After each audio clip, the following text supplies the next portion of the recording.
स्वागत है आपका आज के करंट अफेयर डिस्कशन में। डिस्कशन स्टार्ट करने से पहले आप हमारा टेलीग्राम चैनल जरूर ज्वाइन कर लेना। यहाँ पर आपको इस पूरे लेक्चर की पीडीएफ मिल जाएगी। ये पीडीएफ हिंदी इंग्लिश दोनों में अवेलेबल है।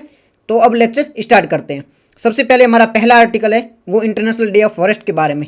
लेक्चर में जाने से पहले आप ये बात जरूर जान लो, यूपीएससी है ना, ऐसे डे से संबंधित क्वेश्चन बहुत कम पूछती है। बहुत कम रेयर केस में ऐसे क्वेश्चन देखे जाते हैं कि यूपीएससी ऐसे पूछ रही है ये डे कब सेलिब्रेट किया जाता है। ऐसे वन लाइनर क्वेश्चन यूपीएससी पूछती नहीं है। यूपीएससी थोड़ा टफ क्वेश्चन पूछती है। तो ये है ना, वन डे एग्जाम है या स्टेट पीसीएस है, वहाँ पर ऐसे क्वेश्चन पूछे जाते हैं। तो थोड़ा सा आप याद रख लो साथ साथ में, तो दोबारा आपको याद नहीं करना पड़ेगा। जब स्टेट पीसीएस की देने जाओगे तो आपको ये सारी चीज़ें याद नहीं करनी पड़ेगी। तो साथ साथ में देख लो, देखने में कोई बुराई नहीं है। तो अंतर्राष्ट्रीय वन दिवस या इंटरनेशनल डे ऑफ फॉरेस्ट कब सेलिब्रेट किया जाता है? इसे सेलिब्रेट किया जाता है 21 मार्च को। अभी कब लेटेस्ट कब सेलिब्रेट किया गया था? 21 मार्च 2024 में सेलिब्रेट किया गया था। इसकी एम क्या था, मतलब इससे सेलिब्रेट करने के पीछे कुछ एम तो होगा ना। तो इसका उद्देश्य है, एक तो जो हमारे फॉरेस्ट है ना, उसका सस्टेनेबल मैनेजमेंट किस तरीके से किया जाए, साथ ही साथ में उसका कंजर्वेशन कैसे हो, और साथ ही साथ में जो सस्टेनेबल डेवलपमेंट है उसके बेनिफिट क्या है, इसके प्रति लोगों को अवेयर करना। तो इसका एम आप याद रखना, to celebrate all type of forest and raise awareness of the sustainable management, conservation and sustainable development for the benefit of current and future generation. तो ये इसका एम है। एम याद रखना। हाँ, लोकल मतलब जो भी वन डे एग्जाम है या स्टेट पीसीएस के एग्जाम है, ऐसे क्वेश्चन पूछे जाते हैं। थीम क्या थी? थीम तो यूपीएससी पूछता है, बट यूपीएससी इसकी थीम कभी नहीं पूछेगा कि इंटरनेशनल डे ऑफ फॉरेस्ट की थीम क्या थी। बहुत कम चांस में यूपीएससी ऐसा क्वेश्चन पूछते हैं। ठीक है जी। तो इसकी थीम थी forest and innovation, new solution for better world. तो ये इसकी थीम भी याद रखना। हिंदी मीडियम 21 मार्च 2024 अभी सेलिब्रेट किया गया था अंतर्राष्ट्रीय वन दिवस। उद्देश्य क्या था? वर्तमान व भावी पीढ़ियों के लिए लाभ के सभी प्रकार के वनों का जश्न मनाना, सतत प्रबंधन संरक्षण करना, सतत विकास के बारे में लोगों की जागरूकता बढ़ाना।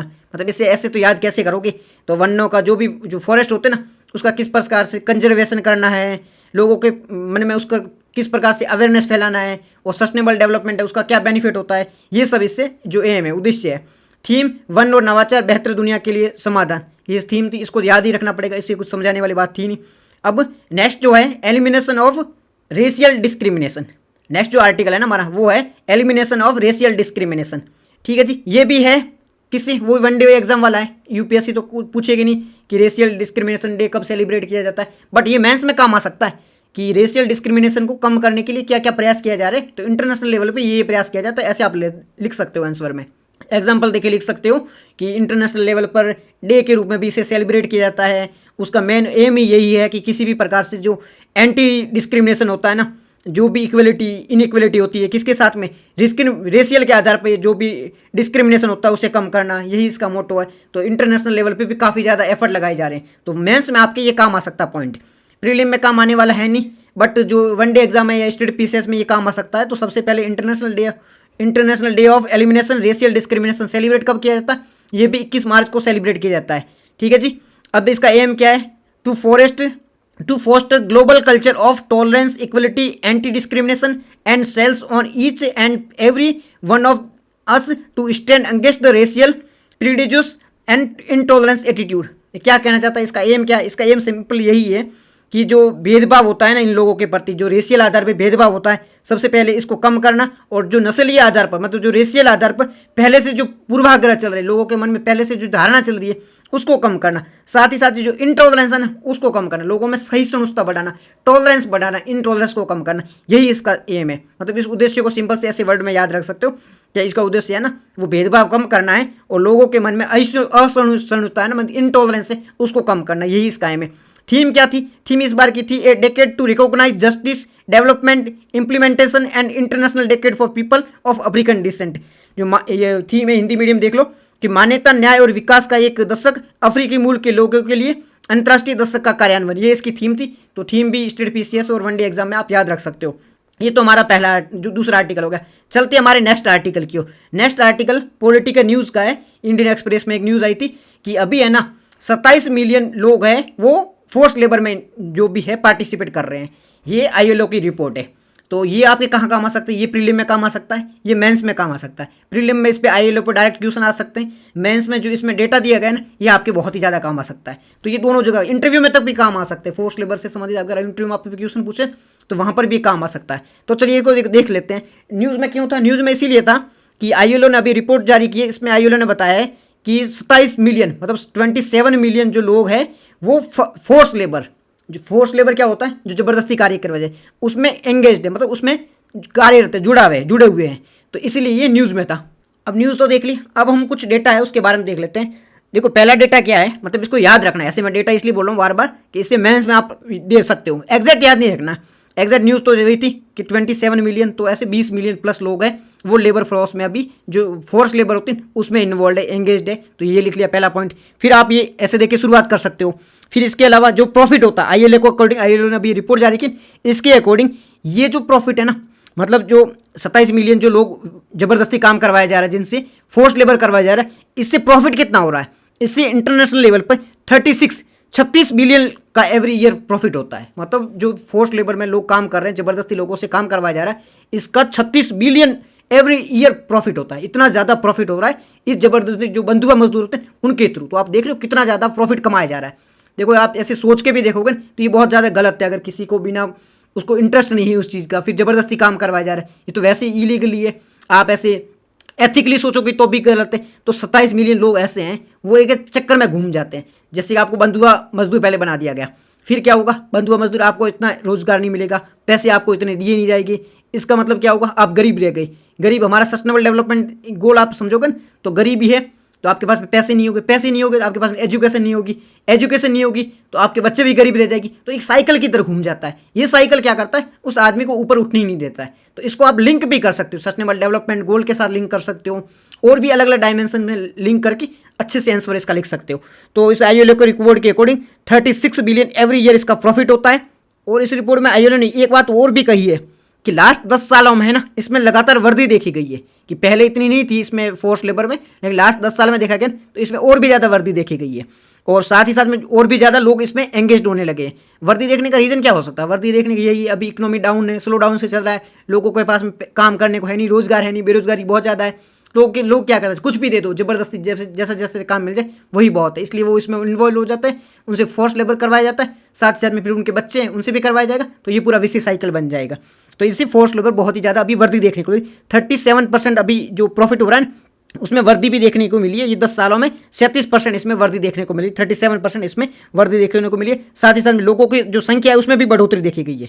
और ऐसा पैटर्न ये नहीं है कि ये ओनली भारत में देखने को मिल रहा है, ठीक है, ये हर जगह देखने को मिल रहा है। आप है ना अलग अलग देशों, ये ऊपर ये लिखा हुआ है ना, देखो ये पूरे रीजनल है। मतलब एशिया की बात करो, एशिया पैसिफिक की बात करो, यूरोपियन यूनियन की बात करो, या वेस्टर्न कंट्री जैसे अमेरिका की बात करो, तो अफ्रीका की बात करो, ये सब जगह देखने को मिलता है। जो वेस्टर्न कंट्रीज है, जो बड़ी बड़ी डिंगे हाँकते रहते हैं कि भाई हमने तो ये कर लिया, हमारे यहाँ पर ह्यूमन राइट है, तो वहाँ पर और भी ज़्यादा ही है एशिया पैसिफिक में ना, वहाँ से भी वहाँ तो ज़्यादा देखने को मिलता है। तो ऐसी स्थिति वर्ल्ड में हर जगह देखने को मिलती है। अब ये तो हमने देख लिया, अब इसके नुकसान क्या होता है। अब किसी भी व्यक्ति को लेबर फोर्स में काम करवाया जा रहा है, जो फोर्स लेबर काम करवाया जा रहा है, जबरदस्ती काम करवाया जा रहा है, तो इसका नुकसान क्या होता है। तो ये आप मेंस में आप जो लिखोगे ना, ऐसे डायरेक्ट क्वेश्चन आ जाए या इनडायरेक्ट क्वेश्चन आए तो इसका ये भी काम आ सकता है यहाँ पर ये पॉइंट। सबसे पहला, किसी को फोर्स लेबर में करे तो वो उसके पास में रोजगार नहीं होगा, पैसे नहीं मिलेंगे उसको, काम के बदले में रोजगार मिलना चाहिए, पैसे मिलने चाहिए, पैसे नहीं मिलेंगे तो वो क्या गरीब रह जाएगा, तो एक गरीबी बनेगी। पहले पोवर्टी, पहला पॉइंट। फिर है उनका एक्सप्लोटेशन होगा, ठीक है जी। ह्यूमन डिग्निटी का भी एक विषय आ जाता है।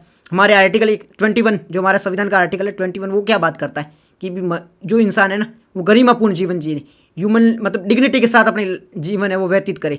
बट अगर किसी व्यक्ति के साथ में इस प्रकार से शोषण किया जाएगा, इस प्रकार से उस व्यक्ति को बंधुआ मजदूर बनाया जाएगा, तो कहाँ रह गई उसकी डिग्निटी। तो ये डिग्निटी का भी विषय आ जाता है। सस्टेनेबल गोल भी इससे जो बाधित होते हैं।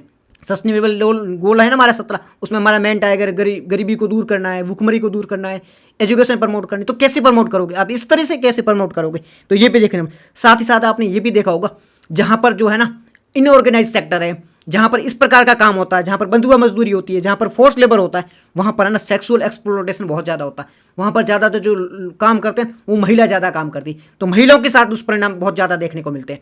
तो गरीबी है, एक्सप्लॉयटेशन है, ह्यूमन डिग्निटी है, सेक्सुअल एक्सप्लॉयटेशन है, ये बहुत ज़्यादा देखने को मिलते हैं। तो इसका दुष्परिणाम बहुत ज़्यादा होता है। अब इसे कम करने के लिए क्या क्या प्रयास किए जाने चाहिए उसके बारे में देख लेते हैं। ये भी काम आ सकते हैं मेंस में पॉइंट। तो इसे कम करने के लिए एक तो इनजस्टिस जो भी हो रहा है उसे कम करने के लिए तुरंत सख्त कदम उठाने की आवश्यकता, जल्द से जल्द है सख्त कदम उठाने चाहिए। जो इस प्रकार के काम कर रहे हैं, जो जबरदस्ती लोगों से काम करवा रहे हैं, उन्हें सजा देनी चाहिए। जो लोग इसमें इन्वॉल्व हैं, जो काम कर रहे हैं बंधुआ मजदूरी कर रहे हैं या फिर फोर्स लेबर कर रहे हैं, उनको दूसरा रोजगार देना चाहिए। उनकी जो भी सिक्योरिटी है इन फ्यूचर के रिगार्डिंग कि उनको भाई फ्यूचर में पेंशन वगैरह मिले, ऐसी स्कीम से उनको इन्वॉल्व करना है। उनके बच्चों को एजुकेट करना है ताकि वो फिर से ऐसा कोई काम में जुड़ ना जाए। तो सबसे पहले रोजगार और एजुकेशन बहुत ही ज़्यादा जरूरी है, साथ ही साथ अवेयरनेस बहुत ज़्यादा जरूरी है। ये कुछ चीज़ें हैं, ये आप मतलब अगर इंश्योर कर दोगे ना तो जो बंधुआ मजदूर में लोग शामिल हैं ना तो उनको दूर किया जा सकता है या उनमें सुधार किया जा सकता है। आज जो नंबर है ना इतने ज़्यादा संख्या में देखने को मिलते हैं। हमारे संविधान के आर्टिकल में ना आपने देखा होगा कि शोषण के विरुद्ध आर्टिकल है, आर्टिकल 23 है, जो भी फंडामेंटल राइट भी है, ठीक है। आर्टिकल 23-24 के बारे में आपने पढ़ा होगा। ये कब लिखा गया था? हमारा संविधान लिखा गया था 1950 में।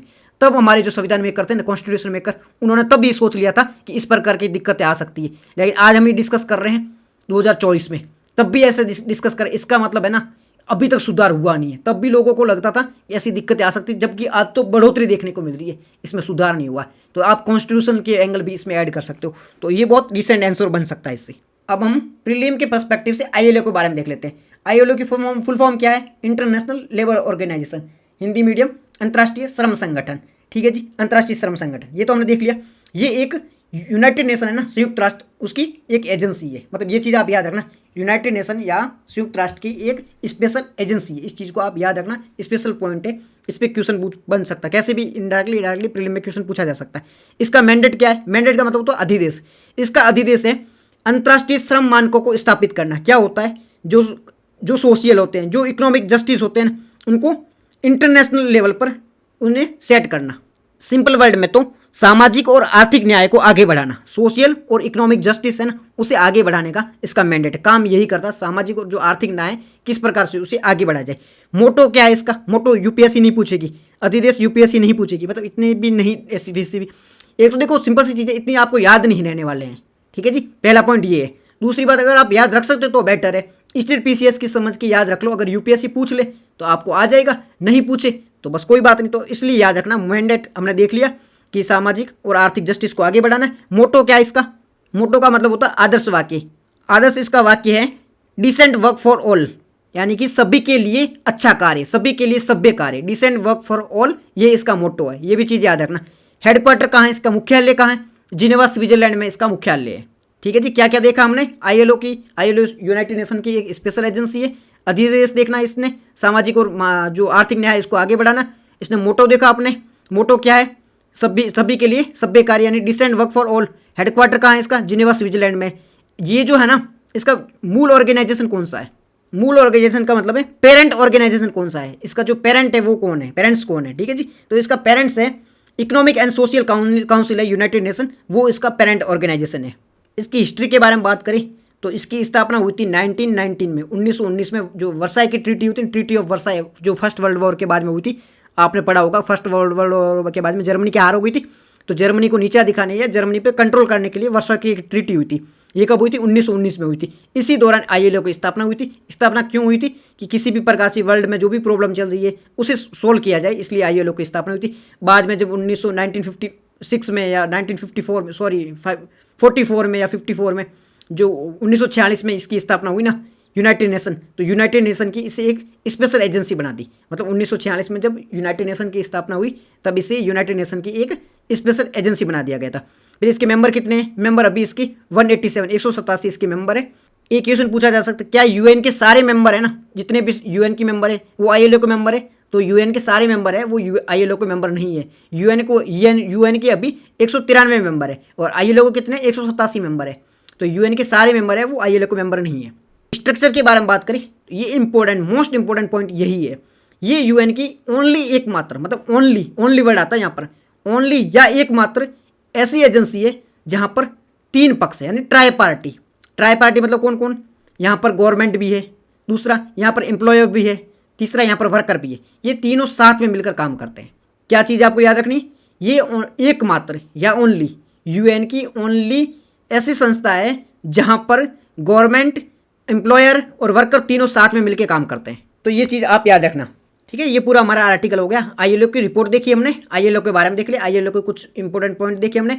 इसका मैंडेट क्या है, इसका मोटो क्या है, हेडक्वार्टर जिनेवा स्विट्जरलैंड, इसकी जो पेरेंट ऑर्गेनाइजेशन कौन सी थी, फिर हिस्ट्री देखी, वर्साई ट्रीटी 1990 में इसकी स्थापना हुई थी, मेंबर 187 इसके मेंबर है, स्ट्रक्चर देखिए, ट्राई पार्टी इसमें है, 3 पार्टी, एम्प्लॉयर है, एम्प्लॉई है, जो काम करते हैं वो है, सरकार है, और जो एम्प्लॉयर जो काम देते हैं वो है। तो ये पूरा आर्टिकल होगा। नेक्स्ट जो हमारा आर्टिकल है वो सुप्रीम कोर्ट से संबंधित है।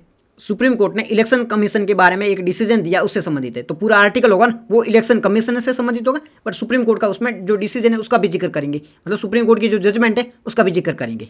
ये जो आर्टिकल है प्री मेंस दोनों के लिए इंपॉर्टेंट है और काफी ज्यादा न्यूज में है, तो इस पर डेफिनेटली क्वेश्चन बन सकते हैं। इस बार तो डेफिनेटली क्वेश्चन बनेंगे इलेक्शन कमीशन पे, तो बनना ही बनना है क्योंकि काफी ज्यादा न्यूज में था। पहले देख लेते हैं न्यूज में क्यों है। देखो न्यूज़पेपर में आया था ना, तो न्यूज इसलिए थी कि सेंट्रल गवर्नमेंट है ना, अभी सुप्रीम कोर्ट में एक पिटीशन चल रही है, तो सुप्रीम कोर्ट में सुनवाई चल रही थी कि ये जो है ना, अभी पहले देखो हम थोड़ा बैकग्राउंड देख लेते हैं। बैकग्राउंड ये था कि सुप्रीम कोर्ट ने एक जजमेंट दिया था। उस जजमेंट में सुप्रीम कोर्ट ने कहा था कि इलेक्शन कमिश्नर की आपको अगर अपॉइंटमेंट करनी है ना, उसमें 3 मेंबर होने चाहिए। इलेक्शन कमिश्नर की अपॉइंट करने के लिए 3 मेंबर की एक कमेटी होनी चाहिए। 3 मेंबर कौन कौन होने चाहिए? एक तो प्रधानमंत्री जी यानी पीएम, दूसरा chief justice of India CGI, और तीसरे मेंबर होने चाहिए वो लीडर ऑफ अपोजिशन। ये 3 मेंबर होने चाहिए। ये 3 मेंबर की कमेटी जो भी नाम सजेस्ट करेगी राष्ट्रपति को, प्रेसिडेंट को, वो उसको अपॉइंट कर दिया जाएगा। प्रेसिडेंट के द्वारा उसको as a chief election commissioner appoint कर दिया जाएगा। ये तो सुप्रीम कोर्ट का जजमेंट था। बाद में सुप्रीम कोर्ट ने ये जजमेंट देते टाइम कहा था ये है ना टेम्परेरी जजमेंट है, जब केंद्र सरकार इस पर कानून बना देगी तब से है ना ये इनवैलिड हो जाएगा और वो कानून लागू हो जाएगा। अब केंद्र सरकार ने इस पर कानून बनाया। कानून में केंद्र सरकार ने क्या कहा, जो सेंट्रल गवर्नमेंट ने कहा है कि अब जो चीफ इलेक्शन कमिश्नर का अपॉइंटमेंट होगा उसमें एक 3 मेंबर की कमेटी होगी। 3 मेंबर कौन कौन होंगे? वही एक तो प्रधानमंत्री जी होंगे, एक लीडर ऑफ अपोजिशन होंगे, तीसरा मेंबर जो होगा ना, पहले कौन था? चीफ जस्टिस ऑफ इंडिया था, बट अब उसकी जगह पे कौन काम करेगा? अब उनकी जगह पर काम करेगा जो और कोई मिनिस्टर है ना, वो उनकी जगह पे काम करेगा। अब एक चीज़ आप सोचना, पहले सीजीआई, लीडर ऑफ अपोजिशन और प्रधानमंत्री जी, तीनों अलग अलग एंटिटी, तीनों अलग अलग है, मतलब प्रधानमंत्री जी अलग है, सीजीआई अलग है और लीडर ऑफ अपोजिशन अलग है।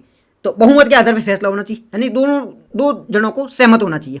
एक जना सहमत नहीं है, 2 जने सहमत है तो अपॉइंटमेंट हो जाती थी। अब क्या हो रहा है, जो मंत्री है वो और प्रधानमंत्री दोनों तो सेम ही पार्टी से है, मतलब बीजेपी के मंत्री मान लो किसी को, अमित शाह जी को मान लो एग्जाम्पल के लिए, और प्रधानमंत्री मोदी जी, इन दोनों ने बोल दिया कि एक्स पर्सन को हमें इलेक्शन कमिश्नर बनाना है, चीफ इलेक्शन कमिश्नर बनाना है। तो लीडर ऑफ अपोजिशन है एग्जाम्पल के लिए राहुल गांधी जी, उन्होंने मना कर दिया कि नहीं इसे नहीं बनाना है, तो उनके नाम से तो फर्क ही नहीं पड़ने वाला है क्योंकि दोनों जने सहमत हैं, तो वो तो वैसे ही बन जाएंगे। पहले क्या था, पहले चीफ जस्टिस ऑफ इंडिया को भी साबित करना पड़ेगा, वो नहीं मानेंगे तो उसको अपॉइंट कर नहीं सकते थे। अब ये क्या पूरा मामला है ना सेंट्रल गवर्नमेंट के हाथ में चला गया, सेंट्रल गवर्नमेंट यानी बीजेपी के हाथ में चला गया। तो जो भी विपक्ष है उनका ये कहना है कि बीजेपी है ना अपने हिसाब से चीफ इलेक्शन कमिश्नर को अपॉइंट करेगी। ये मुद्दा था ही। इसके बाद में जस्ट एक हमारे जो इलेक्शन कमिश्नर थे उन्होंने रिजाइन दे दिया, जिनका नाम अरुण जी था, अरुण जी ने रिजाइन दे दिया। उसके बाद में ये कब 9 मार्च को दिया था रिजाइन इन्होंने। इसके बाद में जस्ट 14 मार्च को नए जो मतलब जो कमेटी थी उन्होंने नए जो इलेक्शन कमिश्नर थे उनके लिए प्रेसिडेंट को रिपोर्ट दे दी और प्रेसिडेंट ने उनको अप्रूवल दे दिया और नेक्स्ट दिन ही मतलब 15 मार्च को ही 2 नए इलेक्शन कमिश्नर घोषित कर दिए गए। अब ये सारा मुद्दा है ना सुप्रीम कोर्ट के सामने गया। सुप्रीम कोर्ट को बोला गया ये जो है ना तुरंत उनकी जो मतलब रिजाइन देना, फिर ऐसे घोषित करना, फिर सुप्रीम कोर्ट का जो आदेश है उसको पलटना, केंद्र सरकार जो एक्ट लेके ये सब चीज़ें है ना बहुत ही ज़्यादा गलत है। और ये देश के जो पूरा अर्थव्यवस्था मतलब पूरा सिस्टम है ना, पूरा जो संविधान कहा जाता है पूरा मतलब सब कुछ तोड़ के रख देगी। क्योंकि मेन चीज़ है विपक्ष को तोड़ना। चीफ इलेक्शन कमिश्नर ये अपने हिसाब से, मैं नहीं बोल रहा हूँ, ऐसा आर्टिकल में लिखा गया है, मतलब हकीकत में क्या होता है वो तो बात अलग है, पॉलिटिक्स में घुसना ही नहीं है। विपक्ष का कहना है कि इस प्रकार से अगर किसी को अपने मनपसंद को इलेक्शन कमिश्नर घोषित कर दिया जाएगा तो वो तो अपने मन के हिसाब से फैसले लड़वाएगा। ठीक है जी, वो चाहेगा किसी पार्टी को अवैध घोषित कर देगा, किसी को वोट नहीं करने देगा, ऐसे सारे सिस्टम कर देगा। इससे क्या होगा कि विपक्ष अगर कमज़ोर हो जाएगा, नुकसान किसको है? देश को ही तो नुकसान है। तो ये पूरा ऐसा सिस्टम बन जाएगा। हालांकि ऐसा पहली बार नहीं हुआ, ये देश जब से आज़ाद हुआ तब से ये देखने को मिला। इंदिरा जी के टाइम में भी ऐसा देखना, तो कोई भी पार्टी दूध की धुली नहीं है, सब ऐसा ही करते हैं। बट उस चीज़ में हमें नहीं पढ़ना है, हमें चीज़ याद रखनी कि सुप्रीम कोर्ट में क्या चल रहा है। तो अभी सुप्रीम कोर्ट में ये सब चीज़ें चल रही थी, तभी सेंट्रल गवर्नमेंट ने कहा है कि देखो हमने जो है ना सारा सिस्टम है ना एक प्रोसेस के थ्रू किया है, हमने कोई ऐसा इलीगल काम नहीं किया है, पूरे प्रोसेस को फॉलो किया गया था, उसको फॉलो करके ही हमने इनको अपॉइंट किया। तो ये न्यूज़ थी, हमने बैकग्राउंड देख के न्यूज़ समझ ली कि न्यूज़ क्या थी। अब न्यूज़ समझ ली, अब देख लेते हैं आर्टिकल को। बैकग्राउंड समझ में आ गया, न्यूज़ समझ में, आर्टिकल की बात करें तो सबसे पहले देखते हैं इलेक्शन कमीशन ऑफ इंडिया के बारे में।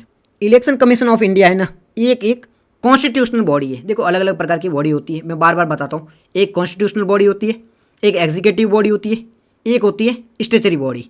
कॉन्स्टिट्यूशन जिसका प्रावधान संविधान में हो, कॉन्स्टिट्यूशन में जिसका प्रावधान दिया गया, मतलब आर्टिकल के माध्यम से अलग अलग अनुच्छेद होते हैं उनके माध्यम से जिस बॉडी का प्रावधान किया गया वो कॉन्स्टिट्यूशनल बॉडी होती है। एग्जीक्यूटिव बॉडी, जो भी एग्जीक्यूटिव है वो अपना कोई आदेश दे दे, भाई मैं जो प्रधानमंत्री जी ने बोल दिया कि आज से ये बॉडी काम करेगी, तो वो एग्जीक्यूटिव बॉडी होगी। और जो स्टेचरी बॉडी कौन सी होती है, वैधानिक बॉडी। वैधानिक या स्टेचरी बॉडी वो होती है जो एक एक्ट के थ्रू बनाई जाती है, मतलब पार्लियामेंट में एक एक्ट पारित किया उसके थ्रू अगर कोई बॉडी बनाई जाएगी वो स्टेचरी बॉडी कहलाएगी। तो 3 अलग अलग प्रकार की बॉडी होती है। तो जो अब हम बात करें इलेक्शन कमिश्नर की, इलेक्शन कमीशन की, तो इलेक्शन कमीशन एक कॉन्स्टिट्यूशनल बॉडी है। इसका संविधान में वर्णन है, अपने संविधान के आर्टिकल 324 से लेकर 330 तक इसका वर्णन दिया गया है, हम बाद में उनको भी देखेंगे। कौन सी मिनिस्ट्री के थ्रू ये काम करती है, ये चीज़ें भी याद रखना, यूपीएससी डायरेक्ट क्वेश्चन पूछती है। तो ये लॉ एंड जस्टिस मिनिस्ट्री उसके ज्यूरिडिक्शन में आती है।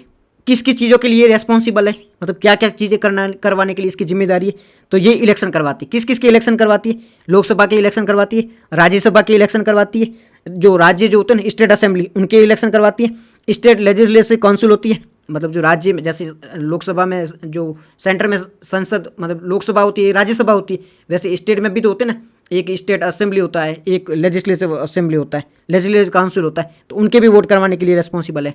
ठीक है जी। प्रेसिडेंट के भी वोट यही करवाते हैं और वाइस प्रेसिडेंट होते हैं उनके भी वोट इसके द्वारा करवाए जाते हैं। इनका वर्णन संविधान में हमने देख लिया, आर्टिकल 324 से 330 के बीच में इसका वर्णन है। पावर क्या है इसकी, कौन से आर्टिकल से ये पावर लेते हैं, मतलब इसको शक्तियाँ कहाँ से मिलती है। एक तो संविधान में इनके बारे में पावर दे रखी, साथ ही साथ में हमारे पास एक एक्ट भी है, कौन सा है, रिप्रेजेंट ऑफ पीपल है ना, रिप्रेजेंटेशन ऑफ पीपल एक्ट है, जो कि 1951 में आया था, उसके थ्रू भी ये पावर ड्राइव करती है। ये चीज़ें याद रखना, डायरेक्ट क्वेश्चन आते हैं कौन से एक्ट से है। कई पिछली बार पूछा गया था कि कौन से एक्ट से कौन सी बॉडी है, मतलब एक दो एग्जांपल दे रखा था, मतलब एक बॉडी दे रखी थी, वो कौन से एक्ट से पावर ड्राइव करती है, कौन से एक्ट से इस बॉडी को बनाया दिया गया था, एक एनवायरमेंट का कोई क्वेश्चन था। तो ये चीज़ें डायरेक्ट क्वेश्चन में आती, तो आप चीज़ें ध्यान रखना कि रिप्रेजेंटेशन ऑफ पीपल एक्ट है, वहाँ से ये पावर ड्राइव करती है। ठीक है जी। और ये एक इंडिपेंडेंट बॉडी है, इनको पूरी तरह से फ्रीडम दे रखी है, पूरी तरह से ऑटोनॉमी दे रखी है। ठीक है। इसकी स्थापना कब हुई थी, 1955, 25 जनवरी 1950 को इसकी स्थापना हुई थी। 25 जनवरी 1950 को इसकी स्थापना हुई थी, इसे इस्टेब्लिश किया गया था। काम क्या है, कार्य क्या क्या करती है ये तो पहले पॉलिटिकल पार्टी, जो पहले तो इलेक्शन करवाती है हमने देख लिया। इसके बाद में जो भी पॉलिटिकल पार्टीज होती है ना, राजनीतिक दल होते हैं, उनको मान्यता देती है, रिकॉग्नाइजेशन देती है। सिंबल होती है उसे अलोकेट करती है, मतलब कोई भी राजनीतिक पार्टी उनको सिंबल अलॉट करने, उनका काम यही करती है, सिंबल डिस्ट्रीब्यूट करने का। ठीक है जी।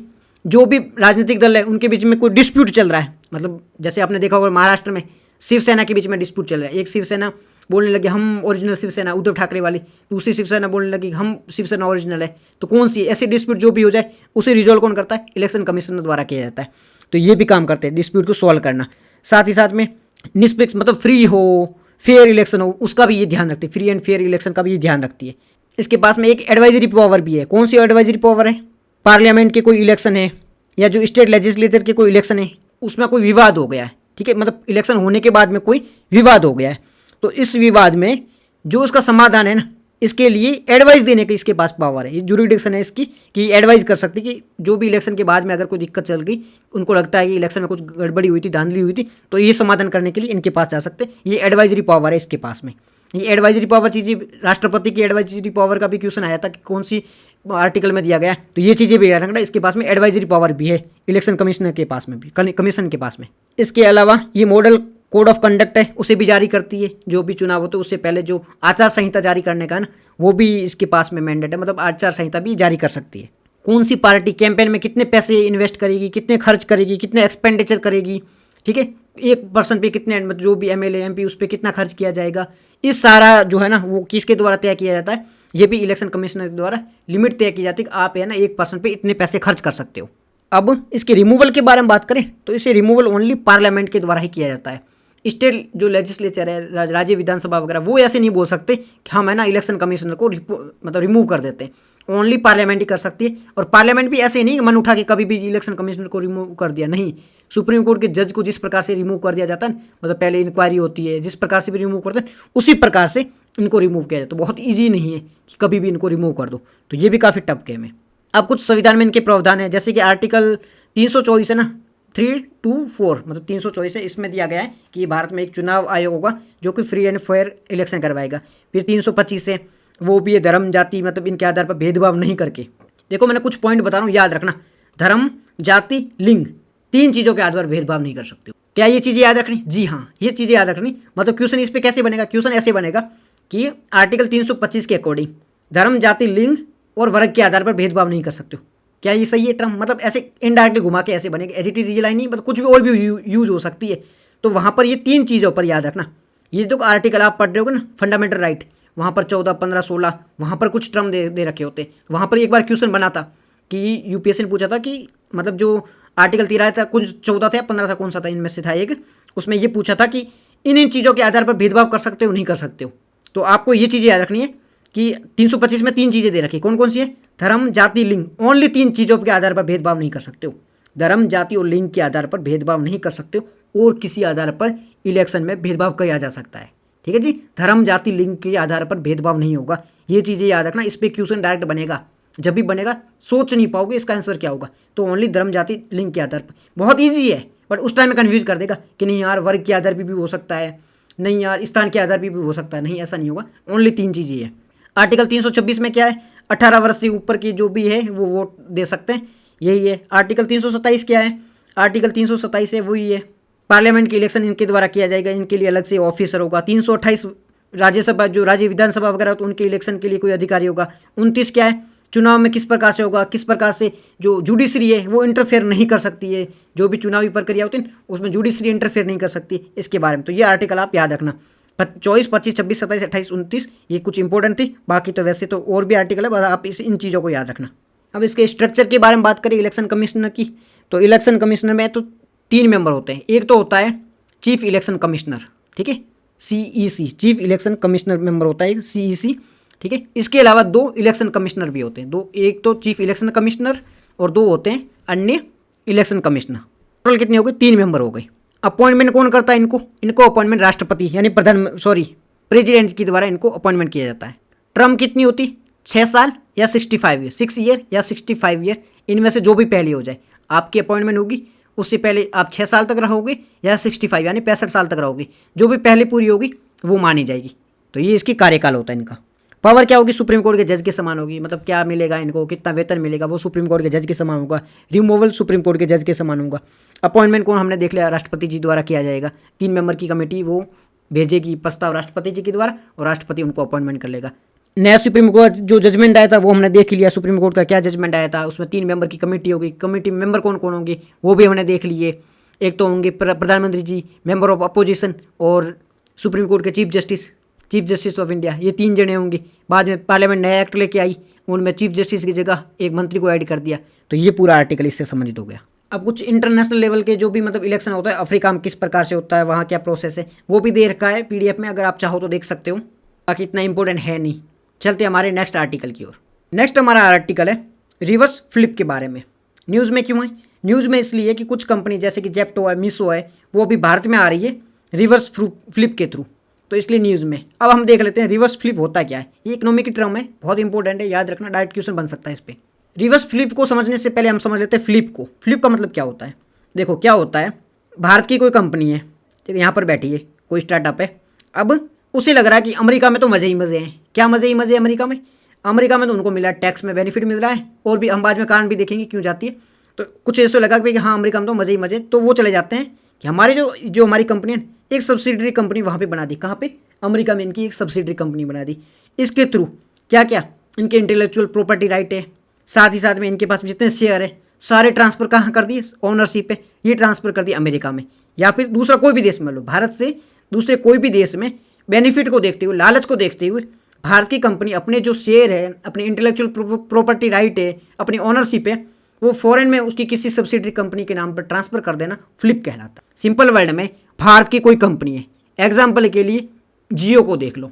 जियो है मोदी, इसको अंबानी जी को लगा कि भाई है ना अब हांगकॉन्ग चलते हैं, वहाँ पर तो मज़े ही मज़े हैं, क्योंकि वहाँ पे बेनिफिट मिल रहा है, भारत में हम हो रहे परेशान।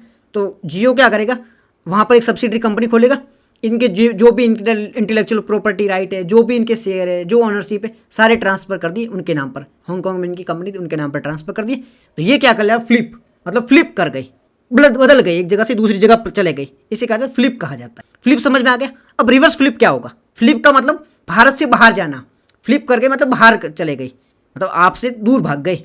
आपकी कोई गर्लफ्रेंड थी, आपसे छोड़कर किसी और के पास चली गई। ये क्या कर फ्लिप कर गई, वो रिवर्स फ्लिप किसी और से आपके पास में आ गई। जैसे कि अमेरिका की कोई कंपनी थी, अमेरिका में बैठी थी, उसको लगा भारत में बहुत ही मज़े हैं, हम चले जाते हैं भारत में, तो वो भारत में सब्सिडरी कंपनी खोलेगी और जो भी इनके टैक्स है, मतलब जो भी इनकी शेयर है, इंटेलेक्चुअल प्रॉपर्टी राइट है, ओनरशिप है, जो भी इनके पास चीज़ें थी वो सारी किसके नाम कर दी, भारत की कंपनी के नाम कर दी। अब वो आ गया रिवर्स फ्लिप। तो सिंपल चीज़ आपको समझ में आ गई। फ्लिप क्या होता है, भारत से बाहर जाना, रिवर्स फ्लिप भारत में आना। कंपनी जैसा करती है उसे फ्लिप या रिवर्स फ्लिप कहा जाता है। अब कारण क्या होते हैं, फ्लिप के क्या कारण है, रिवर्स फ्लिप्स के क्या कारण है, मेन चीज़ है कारण ही क्वेश्चन में पूछी जाएगी, यूपीएससी पूछेगी ना। रिवर्स फ्लिप बहुत कम पूछा जाएगा, कारण पूछे जा सकता है। फ्लिप के क्या कारण है, वहाँ की इकोनॉमी, जहाँ जिस देश में जा रही है इकोनॉमिक पॉलिसीज़, वहाँ पर गवर्नमेंट हेल्प कर रही है। मतलब अमेरिका में गई और अमेरिका में गवर्नमेंट है, जैसे अमेरिका है और भी कई देश है, वहाँ पर गवर्नमेंट बहुत ज़्यादा हेल्प करती है। अगर कोई कंपनी है उसको लैंड वगैरह रहनी है तो बहुत ही ईजिली मिल जाती है। साथ ही साथ में उनको एफडीआई वगैरह मिल जाती है। कोई जैसे अमेरिका में ना एफडीआई तो बहुत ज़्यादा मिल, तो उनको इनकम का जो मनी फ्लो होता है वो बहुत ईजी होता है। तो इकोनॉमिक पॉलिसी हो गया, गवर्नमेंट की हेल्प मिल जाती है, जो ज़मीन लैंड वगैरह होती है वो इजीली मिल जाता है साथ ही साथ में, और जो मनी फ्लो होता है वो इजीली मिल जाता है, इस इकोसिस्टम भी बना होता है। ऐसी 3-4 चीज़ें जिनके कारण से ये फ्लिप कर जाती है।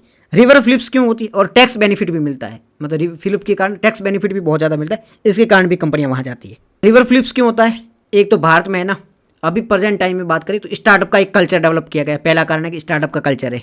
दूसरा, इकोनॉमिक पॉलिसी भारत में भी अब अच्छी बनाई जा रही है। तीसरा, टैक्स के लिए मतलब रिफॉर्म किए जा रहे हैं, टैक्स में सुधार किए जा रहे हैं, टैक्स भरना ईजी हो गया है, टैक्स के लिए आपको बहुत ज़्यादा फाइल नहीं करनी पड़ती है, इजीली आप टैक्स भर सकते हो। साथ ही साथ में गवर्नमेंट बहुत ज़्यादा हेल्प कर रही है, स्टार्टअप इंडिया है, मेक इन इंडिया है, ऐसे जो भी प्रोग्राम चले जा रहे हैं उनके थ्रू भी बहुत ज़्यादा बेनिफिट मिलते हैं। भारत में एफडीआई बहुत ज़्यादा फ्लो हो रहा है, एफडीआई का, तो एफडीआई बहुत ज़्यादा आ रही है, इसका भी एक कारण है कि कंपनियां भारत में आने को अट्रैक्ट हो रही है। साथ ही साथ में भारत की जो मार्केट साइज़ है वो भी बहुत ही बड़ी है। वर्ल्ड आप जो भी ग्रोथ रेट देखोगे ना, वर्ल्ड की जीडीपी देखोगे तो वो श्रिंक कर रही, डाउन हो रही है, और भारत की जो ग्रोथ रेट आप देखोगे वो बढ़ती जा रही है। तो इस ये सब सारे रीज़न है ना, ये रेस्पॉन्सिबल है कि कंपनी भारत आ रही है। तो ये रिवर्स फ्लिप्स के कारण है। तो आप चीज़ें याद रखना, एक तो फ्लिप्स क्या होता है, बाहर जा रही है, क्यों जा रही है, क्यों वही टैक्स बेनिफिट है, वहाँ पर इनको फायदे हो रहे हैं। सेम यही लगा लो यहाँ पर भारत की पॉलिसी याद रखना, ये सारी भारत इन्वॉल्व कर दो तो रिवर्स फ्लिप्स हो गया। तो फ्लिप्स रिवर्स फ्लिप्स आपको समझ में आ गया। इसके साथ साथ एक चीज़ और याद रखना, भारत में गिफ्ट सिटी भी अभी बनाई गई है, आपने देखा होगा अहमदाबाद सूरत वगैरह वहाँ के आसपास में बनी थी गिफ्ट सिटी। गिफ्ट सिटी में क्या होता है कि इंटरनेशनल लेवल पे है ना, वहाँ पे एक तो टैक्स फ्री है, 3 साल के लिए कुछ टैक्स हॉलीडे वगैरह रखा गया है, तो ये भी बेनिफिट है। इसके अलावा सारा वहाँ पे इन्फ्रास्ट्रक्चर इकोसिस्टम बनाया गया है स्टार्टअप वगैरह के लिए, सारी वर्ल्ड की जितनी भी कंपनियाँ उनके ऑफिस से वहाँ पे खोल सकते हैं। तो ये भी बेनिफिट इसके थ्रू है ना, सारी कंपनियाँ भारत में होने को अट्रैक्ट है। तो ये भी चीज़ आप याद रखना। इकोनॉमी, अभी इकोनॉमिक सर्वे होता है लेटेस्ट, उसमें कुछ टर्म यूज़ की गई थी, तो इकोनॉमिक सर्वे भी आपका साथ साथ में कवर हो जाएगा। तो इकोनॉमिक्स मतलब कुछ टर्म थी, क्या टर्म थी, एक तो है ना, एक इसमें सर्वे में कहा गया था, इको सर्वे में, कि टैक्स में है ना कुछ सालों में बहुत ही ज़्यादा सिंप्लीफिकेशन आई है, टैक्स को बहुत ज़्यादा सिंप्लीफाई कर दिया है, इसे ईजी कर दिया है, इसे एक्सप्लोरिंग कर लिया है, ये सिंप्लीफाई कर दिया। इसका बेनिफिट ये हो रहा है कि है ना बाहर से कंपनियाँ बहुत ज़्यादा आ रही है, टैक्स कलेक्शन बढ़ रहा है। क्यों बढ़ रहा है कि इसे सिंप्लीफाई बहुत ज़्यादा कर लिया है, ईजी टू एक्सेस कर लिया, लोग ईजी से इसे फाइल कर सकते हैं, इसके बेनिफिट ये सब देखने को मिल रहा है। अब हमने गिफ्ट सिटी की बात करी, तो यहाँ पर जो भी एक बनाई जाती है संस्था, उसका नाम है international financial service centre authority, जैसे IFSCA, IFC गिफ्ट सिटी, मतलब गिफ्ट सिटी जहाँ बनाई गई है, ठीक है, उसे गिफ्ट सिटी कहा जाता है। इसमें बनाया क्या गया है, तो इसमें international finance service centre authority बनाई गई, IFCA बनाया गया था। अब IFCA क्या है, IFSCA क्या है, IFSCA एक स्टेचुटरी बॉडी है, यानी कि इसे एक एक्ट के थ्रू बनाई गई थी। कौन से एक्ट के थ्रू इसे बनाया गया था, इसी एक्ट के थ्रू बनाया था, international financial service centre authority act है 2029 का, सॉरी, इसी एक्ट के थ्रू बनाया गया था। एक्ट कौन सा है, international financial service centre authority act 2019 का एक एक्ट है, IFSCA एक्ट। एक्ट याद रखना है, हाँ एक्ट याद रखना है, कौन सा एक्ट है इतना याद रखना कि 2019 का IFSCA एक्ट है, उसके थ्रू 2019 में बनी थी, 2019, बस इसका नाम याद रखना तो आपको एक्ट याद आ जाए, इसी के नाम के आधार पर एक्ट का नाम है, तो उसके नाम पर इसकी नाम पड़ा है, तो सिंपली आपको याद आ जाएगा, कन्फ्यूज़ नहीं होंगे। तो ये स्टेचुटरी बॉडी है, ये भी पता चल जाएगा, एक्ट के थ्रू बनी थी, तो ये स्टेचुटरी बॉडी है। अब काम क्या करेगी, काम यही करेगी, डेवलप करेगी, स्टार्टअप के लिए इकोसिस्टम को डेवलप करने का काम करेगी। काम सिंपल सा इसका है, किस प्रकार से स्टार्टअप है उसका इकोसिस्टम डेवलप करना, किस प्रकार से फाइनेंशियल सर्विस है उसे डेवलप करना, फाइनेंशियल सर्विस है, फाइनेंशियल इंस्टीट्यूट है उसे किस प्रकार से मजबूत करना, उसे किस प्रकार से रेगुलेट करना, ये सारे काम करेगी। और ये साथ ही साथ में एक फाइनेंशियल प्लेटफॉर्म के रूप में भी काम करेगी। तो इसका क्या एम है? इसका एम है एक तो फाइनेंशियल इंस्टीट्यूट के रूप में कार्य करना, फाइनेंशियल इंस्टीट्यूट को किस प्रकार से रेगुलेट करना उसके लिए कार्य करना, और एक प्लेटफॉर्म के रूप में कार्य करना जहाँ पर सारी फाइनेंशियल सर्विस अवेलेबल हो, उसके प्लेटफॉर्म के रूप में काम करना। ये इसका एम भी मान लो, ये इसका कार्य भी मान लो। गिफ्ट सिटी है ना, वो भारत का पहला IFCA है जो हम गुजरात में बना हुआ है ना, गिफ्ट सिटी, ये भारत का पहला IFCA है। यहाँ पर वर्ल्ड की सारी कंपनियाँ आती है, यहाँ पर टैक्स हॉलीडे भी दिया गया, टैक्स का हॉलीडे भी दिया गया। तो यहाँ पर इसकी वजह से भारत में और भी ज़्यादा FDI प्रमोट हो रही है, बाहर से बहुत ज़्यादा बाहर से कंपनियाँ भारत में आ रही है।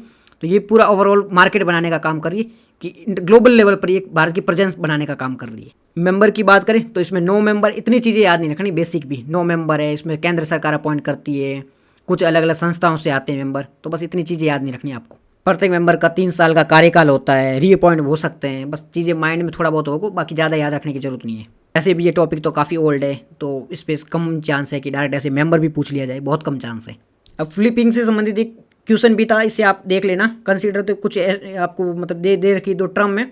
एक तो फ्लिपिंग क्या होती है, फ्लिपिंग का मतलब होता है भारत में जो कंपनी आ रही, तो ये 2 टर्म देख रखी, इसका आंसर आप देने की ट्राई करना। बाकी इसमें नीचे आंसर भी दे रखा है, तो आप एक बार इसको ट्राई करना, तो बहुत ईजी है, नीचे हमने आंसर भी दे रखा है, तो वहाँ आपको देखोगे ईजिली समझ जाओगे। और ठीक है जी, इसके अलावा जब हमने IFCA पर ये क्वेश्चन पूछा है, इसको भी देख लेना, बहुत ईजी है, ट्राई करोगे ईजिली हो जाएगा। और इसका नीचे आंसर भी हिंदी इंग्लिश दोनों में दे रखा है, PDF में देखिए, एक बार ट्राई करने की कोशिश जरूर करना, बाकी आंसर नीचे आपको मिल ही जाएगा, पर बिना देखे ट्राई करना।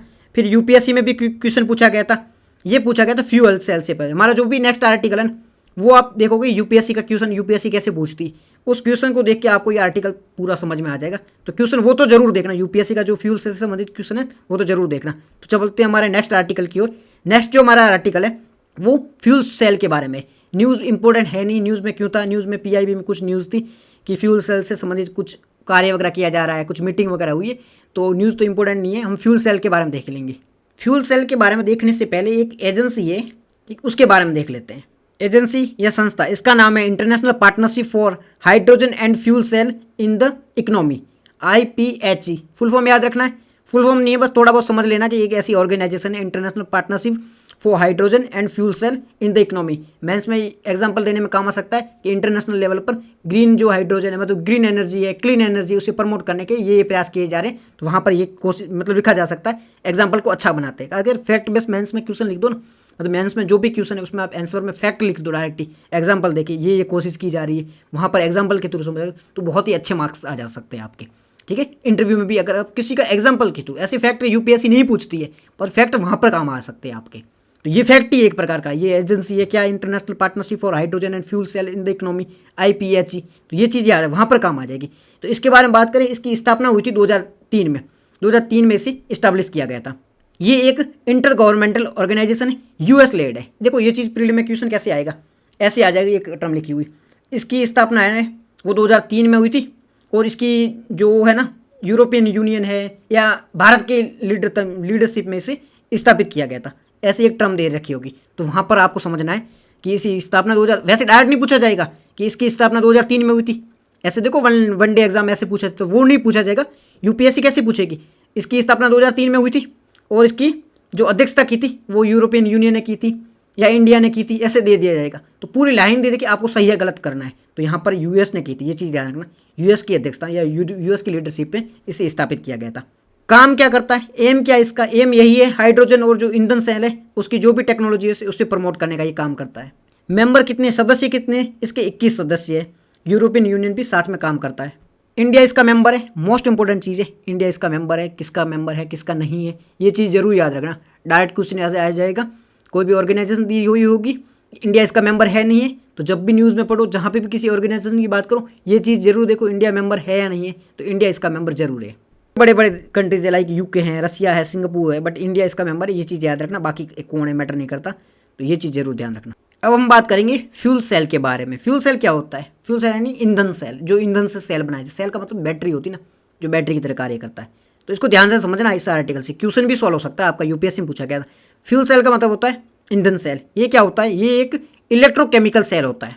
इलेक्ट्रोकेमिकल सेल क्या होता है, ये जो केमिकल एनर्जी होती है ना उसको एनर्जी में ट्रांसफर करता है, केमिकल एनर्जी को एनर्जी में ट्रांसफर कर देता है। ईंधन सेल का यही काम होता है। ईंधन सेल एक बैटरी बनी हुई है, वहाँ पर जो केमिकल एनर्जी है उसको ट्रांसफ़र करके एनर्जी में करते हैं। केमिकल बैटरी में क्या होता है, केमिकल ही तो होते हैं, उसको ट्रांसफ़र करके आगे मतलब जो भी एनर्जी है, आपकी बैटरी होगी फ़ोन की और किसी की बैटरी मान लो, उसमें केमिकल होते हैं अलग अलग प्रकार के, वहाँ पे उसे चार्ज कर दोगे, वो केमिकल एनर्जी को ट्रांसफ़र कर देगा दूसरी एनर्जी, तो वो क्या बन जाता है, ईंधन सेल उसे कहा जाता है या फ्यूल सेल कहा जाता है। ये है ना बहुत ही ज़्यादा एफिशिएंट होता है, इसमें एमिशन भी कम होता है। बैटरी में आपने देखा होगा एमिशन कम है, इसीलिए तो कहते हैं ई व्हीकल चलाओ, ई व्हीकल चलाओ। क्यों चलाओ, तो उसमें बैटरी यूज़ होती है, बैटरी यूज़ होती है, उसका बेनिफिट सबसे ज़्यादा क्या है, यही बेनिफिट है कि वो है ना जो एमिशन कम करेगा, एमिशन कम करेगा तो हमारा जो भी टारगेट है उसे हम अचीव कर सकते हैं। 2030 का तक का हमारा टारगेट है, आपको पता ही होगा, उसे हम अचीव कर सकते हैं। ये वो हाई एफिशिएंसी होती है, इसमें जीरो एमिशन होता है, ये चीज़ भी आप ध्यान रखना। मोस्ट इंपॉर्टेंट पॉइंट है, ये पॉइंट आप याद रखना जरूर। बैटरी होती है वो डीसी होती है, डायरेक्ट करंट होती है। जो भी बैटरी होती है जिसमें इलेक्ट्रोकेमिकल यूज़ होता है, मतलब केमिकल के थ्रू जो एनर्जी बनती है, वो हमेशा डायरेक्ट करंट होती है, डीसी होती है। जितनी भी बैटरी होती है उसमें डायरेक्ट करंट यूज़ होता है। मोस्ट इंपॉर्टेंट पॉइंट है, जब भी क्वेश्चन बनेगा कन्फ्यूज हो जाओगे, ये बनेगा साइंस एंड टेक्नोलॉजी का क्वेश्चन बनेगा, बैटरी में कौन सी एनर्जी यूज़ होती है, कौन सी ऊर्जा यूज़ होती है, कौन सी किस प्रकार की इलेक्ट्रिसिटी यूज होती है, तो उसमें डीसी डायरेक्ट करंट यूज होता है। ठीक है जी, वहाँ पे देखा एसी नहीं होता है, वहाँ पर डीसी यूज होता है। ये तो हमने देख लिया फ्यूल सेल के बारे में। अब हम देख लेते हैं हाइड्रोजन सेल के बारे में भी, क्योंकि जो आर्टिकल था ना वहाँ पर इसकी भी चर्चा की गई थी, फ्यूल सेल की भी और हाइड्रोजन सेल की भी बात करी थी। हमने पीछे जो संस्था देखी थी, वो संस्था ने सिर्फ हाइड्रोजन सेल को भी प्रमोट करने का भी काम करती है। तो हाइड्रोजन सेल पहले क्या हाइड्रोजन ईंधन हो तो काम कैसे करते हैं, कैसे बनाया जाता है हाइड्रोजन ईंधन, क्या किया जाता है, हाइड्रोजन गैस होती है ना, उसको रखा जाता है एनोड पर। एनोड का मतलब आपको पता ही होगा, ठीक है जी। तो हाइड्रोजन गैस को रखा जाता है एनोड पर और इसको आगे ट्रांसफ़र किया जाता है। अब एक पूरा बॉक्स बना होता है, इसमें क्या होता है, इलेक्ट्रोलाइसिस होते हैं। इलेक्ट्रोलाइसिस क्या होते हैं कि इलेक्ट्रिक में कन्वर्ट करने का काम करते हैं। हाइड्रोजन गैस को इसमें डाला जाता है, एनोड से हाइड्रोजन गैस को डाला जाता है, कैथोड से ऑक्सीजन को डाला जाता है। अब पूरी प्रोसेस चल रहा है, इलेक्ट्रोलाइसिस का प्रोसेस चल रहा है। इधर से हाइड्रोजन आएगी, इधर से ऑक्सीजन आएगी, दोनों मिलेगी, पूरा प्रोसेस चलेगा। अब एक एनर्जी जनरेट हो जाएगी, ये सारा प्रोसेस बनेगा, इससे क्या बनेगी, एनर्जी बनेगी, ऊर्जा बनेगी। अब ऊर्जा तो बन गई, तो इसका बाई प्रोडक्ट में क्या लेके निकलेगा, मतलब हाइड्रोजन गैस को इलेक्ट्रोलाइसिस प्रोसेस के थ्रू गुजारा गया, ये हाइड्रोजन गैस है, इसको एक प्रोसेस के थ्रू गुजारा गया, इधर से ऑक्सीजन को डाला गया, तो पूरा प्रोसेस हुआ, क्या बाई प्रोडक्ट बना, एक तो एनर्जी मिल गई, ऊर्जा मिल गई, ठीक है जी, हीट मिल गई, साथ ही साथ में एक बाई प्रोडक्ट बनेगा इसका वाटर पेपर H2O। इस चीज़ से आपको समझ में आएगी कि कितनी क्लीन है। हाइड्रोजन गैस से हमने बनाई ऊर्जा, क्लीन क्यों है, इसका जो बाई प्रोडक्ट क्या बना, हाइड्रोजन का बाई प्रोडक्ट बना H2O, जल बना। जल से नुकसान होता है कुछ, ऐसे हम कॉल से एनर्जी बनाते हैं, बाई प्रोडक्ट क्या बनता है, CO2 बनता है, कार्बन मोनोऑक्साइड बनता है। कितना नुकसान होता है, बहुत ही ज़्यादा नुकसान होगा। क्लीन एनर्जी बिल्कुल नहीं कह सकते उसको। पेट्रोल से बनाते हो आप, डीजल से बनाते हो, नुकसान होता है, क्योंकि वहाँ पर क्या जनरेट होता है, CO2 जनरेट होता है, नुकसान होता है। क्लीन एनर्जी नहीं कह सकते, इसे कहा जा सकता क्लीन एनर्जी। इसीलिए तो हाइड्रोजन को प्रमोट किया जा रहा है, हाइड्रोजन इंजन को प्रमोट किया जा रहा है। तो हाइड्रोजन का प्रोसेस करने के थ्रू ये साइंस एंड टेक में क्वेश्चन बन सकता है, साइंस एंड टेक में क्वेश्चन तो बन सकता है डेफिनेटली। बाई प्रोडक्ट क्या बनेगा, हाइड्रोजन गैस का बाई प्रोडक्ट क्या बनेगा, तो हीट और वाटर वेपर इसका बाई प्रोडक्ट बनेगा, ये चीज़ भी ध्यान रखना। अब जो हाइड्रोजन ईंधन है ये भी अलग अलग प्रकार के होते हैं। हाइड्रोजन में पहली होती है ग्रे हाइड्रोजन, ठीक है जी, एक होती है ब्लू हाइड्रोजन, एक होती है ग्रीन हाइड्रोजन। ग्रे हाइड्रोजन में क्या होता है, कार्बन डाइऑक्साइड इससे जनरेट होती है, मतलब जो इसमें बाई प्रोडक्ट बनता है वो कार्बन डाइऑक्साइड होता है। तो ये तो ज़्यादा मतलब हेल्दी नहीं है, मतलब बेनिफिट नहीं है, एनवायरमेंट के लिए हेल्दी नहीं है। क्यों नहीं है, क्योंकि कार्बन डाइऑक्साइड है तो नुकसान तो करेगा ही। फिर होता है ब्लू हाइड्रोजन, इसमें क्या होता है, इसमें कार्बन डाइऑक्साइड इसमें भी होती है, जो बाई प्रोडक्ट निकलेगा वो कार्बन डाइऑक्साइड निकलेगा, बस इससे कार्बन डाइऑक्साइड को है ना स्टोर कर लिया जाता है। कहाँ स्टोर कर, ग्राउंड में स्टोर करने की व्यवस्था होती है। ग्रीन हाइड्रोजन में क्या होता है, यहाँ पर है ना ऑक्सीजन निकलती है बाई प्रोडक्ट और हाइड्रोजन निकलते हैं, तो इसका नुकसान बहुत ही कम होता है, इसलिए ग्रीन हाइड्रोजन को प्रमोट किया जा रहा है। हमारा पूरा आर्टिकल हो गया फ्यूल सेल से संबंधित, एक संस्था के बारे में देखा और हाइड्रोजन के बारे में देखा। चलते हैं हमारे नेक्स्ट आर्टिकल की ओर। नेक्स्ट जो हमारा आर्टिकल है, नेक्स्ट जो आर्टिकल है ना वो है IIP के बारे में। फुल फॉर्म क्या है, इंडेक्स ऑफ इंडस्ट्रियल प्रोडक्शन के बारे में। जो IIP है इसने अपनी नई लिस्ट दी है, तो इसमें जो 8 कैटेगरी के क्या होते हैं, हमारे कोर सेक्टर होते हैं। कोर सेक्टर क्या होता है, कोई भी मतलब भारत में जितनी भी इंडस्ट्री है उसमें ऐसी इंडस्ट्री जिसका वेटेज बहुत ही ज़्यादा हो, जिसकी वैल्यू बहुत ज़्यादा हो, हमारी पूरी इकोनॉमी में उसकी वैल्यू बहुत ज़्यादा होती है, उसे कहा जाता है कोर सेक्टर। अब ये किसने दिया, ये IIP देती है। IIP तय करती है कि किसकी वैल्यू कितनी होगी, किस इंडस्ट्री की वैल्यू कैसे होती, कैसे तय करती है, उस मतलब जो भी इंडस्ट्री है उसका वॉल्यूम कितना है, उसकी परफॉर्मेंस कैसी है, ये सब देख के उस इंडस्ट्री, उस सेक्टर की इंडस्ट्री को वो घोषित करती है 8 कोर, मतलब कोर सेक्टर में घोषित करती है। अभी 8 जो भी है सेक्टर उनको कोर सेक्टर घोषित किया गया, किया गया, इसे 40% वेटेज दिया जाता है। 40% वेटेज में इन 8 कंपनी जो 8 सेक्टर इनको दिया जाता है। तो यूपीएससी इस पर क्या क्वेश्चन पूछ सकती है, इस पर पहले तो 8 सेक्टर हैं उनके वेटेज पूछ सकती है कि नंबर वाइज असेंडिंग या डिसेंडिंग ऑर्डर में बताऊँ किसको कितना वेटेज दिया गया है। पहला क्वेश्चन ये बन सकता है। दूसरा, इसे कौन घोषित करता है, आईआईपी द्वारा घोषित किया जाता है इसे। आईआईपी कैसे घोषित करती है, वो इसका वॉल्यूम दे सकती है, परफॉर्मेंस को दे सकती है, उसके आधार पर इसे घोषित किया जाता है। आईआईपी बेस ईयर क्या अपनाती है, आईआईसी बेस ईयर क्या होता है, मतलब कंपेयर करने के लिए एक ईयर तो चाहिए ना, वो उसे कहा जाता है बेस ईयर। आप कंपेयर कर रहे हो कि मेरे पास अभी 1,00,000 रुपये हैं तो मैं ना लखपति बन गया, बट मेरे को कंपेयर करना पड़ेगा कि मेरे पास पहले कितने थे। पहले अगर मेरे पास करोड़ थे, अभी लाख है, इसका मतलब तो मैं गरीब हो गया हूँ ना, मेरे पास इनकम तो कम हुई है। यहाँ पर मेरे पास 2000 कोई साल ले लो, उस साल में आपके पास कितने थे, अभी कितने हैं, इससे कहा जाता है बेस ईयर। एक जो भी ईयर होता है उसे घोषित किया जाता है। तो आईआईपी है वो 2012 को बेस ईयर घोषित किया गया। आईआईपी ने 2011-12 को बेस ईयर घोषित किया। पहले क्या था, पहले 2004-05 था, बेस ईयर चेंज करके 2017 में बेस ईयर चेंज कर दिया गया। अब 11-12 को बेस ईयर घोषित करके आईआईपी ये कैलकुलेट करती है। तो इसने 8 इंडस्ट्री को कोर इंडस्ट्री घोषित की है। 8 इंडस्ट्री कौन कौन सी है, पहली है पेट्रोलियम रिफाइनरी, इसको वेटेज दिया गया 28%। याद रखो नहीं रखो, असेंडिंग डिसेंडिंग ऑर्डर जरूर याद रखना। पहले नंबर पर पेट्रोलियम रिफाइनरी प्रोडक्ट है, दूसरे नंबर पर इलेक्ट्रिसिटी है। देखो दोनों इलेक्ट्रिसिटी रिलेटेड है। पेट्रोलियम क्या है, पेट्रोलियम वही है, एनर्जी का काम करता है। तो पहले नंबर पर है पेट्रोलियम रिफाइनरी, दूसरे पेट्रोलियम और रिफाइनरी, ये चीज़ याद रखना, पेट्रोलियम और रिफाइनरी प्रोडक्ट है। दूसरे नंबर पर इलेक्ट्रिक जनरेशन, ठीक है, इलेक्ट्रिसिटी है। तीसरे नंबर पर स्टील है। चौथे नंबर पर कोल है। पाँचवें क्रूड ऑयल है। छठे नंबर पर नेचुरल प्रोडक्शन है। छठे नंबर पर कौन सी, नेचुरल गैस प्रोडक्शन है। 7वें पे सीमेंट है। 8वें पे फर्टिलाइजर है। कुछ समझ में आया क्या चीज़ें, इसमें एनर्जी की कितनी चीज़ें यूज़ हो रही है।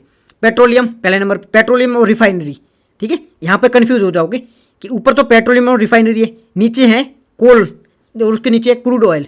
तो ये अलग अलग क्यों, क्रूड ऑयल और पेट्रोलियम अलग अलग क्यों। यहाँ पर बात हो रही पेट्रोलियम एंड रिफाइनरी, जो रिफाइन किया जा रहा है पेट्रोलियम, उसके बारे में बात हुई। तो पहले नंबर है पेट्रोलियम और रिफाइनरी, दूसरे नंबर पर इलेक्ट्रिसिटी, तीसरे नंबर पर स्टील, चौथे नंबर पर कोल, पाँचवें नंबर पर क्रूड ऑयल, छठे नंबर पर नेचुरल गैस, 7वें नंबर पर सीमेंट, 8वें नंबर पर फर्टिलाइजर। ये 8 है, 4 सेक्टर है। इसकी असेंडिंग डिसेंडिंग ऑर्डर याद रखना, ये बार बार रट लेना।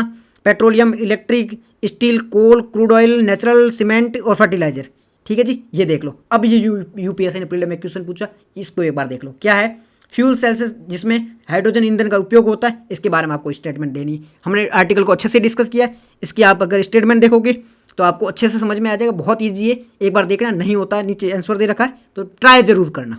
1-2 क्वेश्चन और दे रखे हैं, इसको भी ट्राई करना, इसका आंसर भी नीचे दे रखा है, ट्राई जरूर बनता है। तो आज के डिस्कशन में इतना ही था। नीचे और 2 WMO के बारे में तो इन्फॉर्मेशन ऐसी कोई खास है नहीं। WMO की स्थापना कब हुई थी, कुछ उसकी रिपोर्ट के बारे में, तो बहुत ऐसी इंपॉर्टेंट चीज़ है नहीं। तो आज के डिस्कशन में इतना ही था। Thank you very much for discussion.